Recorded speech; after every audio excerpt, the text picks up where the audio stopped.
A town with a secret, but not only a secret, a dark, paranormal secret with murderous intentions. I love a story that has to do with a town with a dark secret or a town with some weird, effed up paranormal thing that's been going on for ages, many, many moons, many years. Stories like that, I just am drawn to. It's probably because it's weird and I like weird stories. Another story that was like that was kind of like the book Hacks, if you've ever read that one by Thomas Olde Huveld, about this town that has this witch attached to it that they cannot escape. Anyway, the book we're going to talk about today is Where He Can't Find You by Darcy Coates. I am a big fan of Darcy Coates.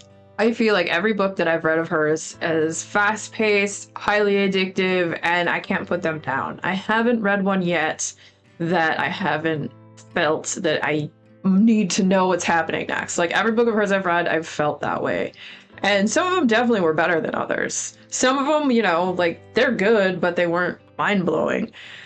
But overall, I've liked pretty much everything I've read by her. And so this one's a young adult book. And it follows the story of this town, Doubtful, Illinois.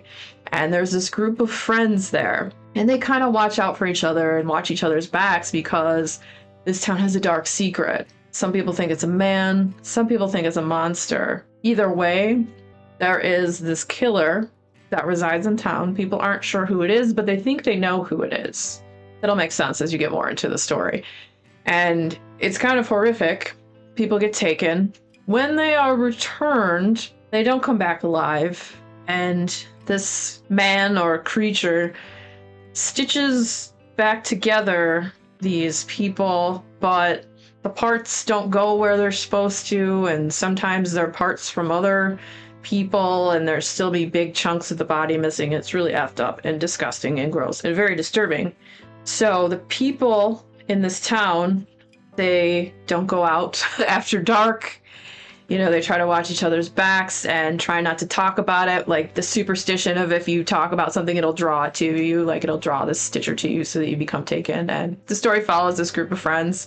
Abby, her sister Hope, this guy Reese, another girl Rhea, and this other guy Connor, and then this girl Jen, who she comes to town when her dad, who is a police officer, replaces one of the other guys who used to be on the force.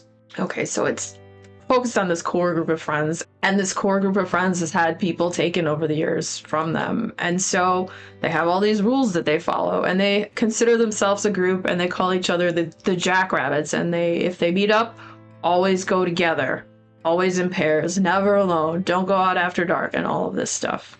And so they try to stick to this for the most part.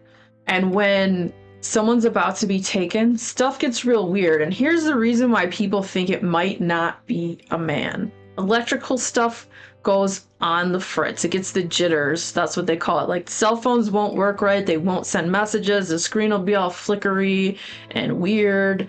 The television will be like between channels. The radios don't work right, and stuff gets all haywire and strange. The animals in the area all have they'll be born missing eyes or a leg. The deer in the woods will have all these creepy tumors and stuff. And the animals seem drawn to certain areas. So this town has this weird thing with this Stitcher murderer that's been happening for years. Like years and years and years. Past the point where a man could be doing it, unless it was like a copycat murder. So stuff starts getting all weird again. Electrical stuff starts going on the fritz. The animals are noticing things. And one of the friends in this group gets taken. And the friends of the group decide that they're going to try and get their friend back. And they don't know that it's going to happen, but they've all already lost people. Some of them have absolutely nothing to lose. And whether death do them part, they're going to try to get their friend back. And it is an intense story. And it's, as I said, addictive. It's a Darcy Coates book, so I picked it up. I read it in like 2 days. I can't not read them fast. They're so just I don't know how she does it. She casts some like book voodoo on you, I swear. Like, you know how some authors, like I'm sure you have that author that just, you read their book and it casts a spell on you and just draws you in. No matter if it's, obviously an author's body of work, you're gonna like some more than others, but they still have that like almost magical ability that, and even though, you open it up and you're like, will it still happen? Will they still be able to grab me? Like every time with her books, I'm pulled in. And like I said, some I like more than the others. This one I thought was great. I had a really fun time with it.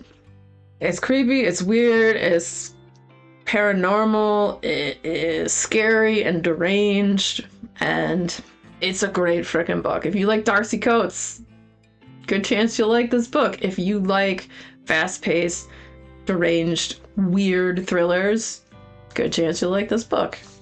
If you're a Darcy Coates fan, the next video coming up will be about another Darcy Coates book, so stick around, check it out.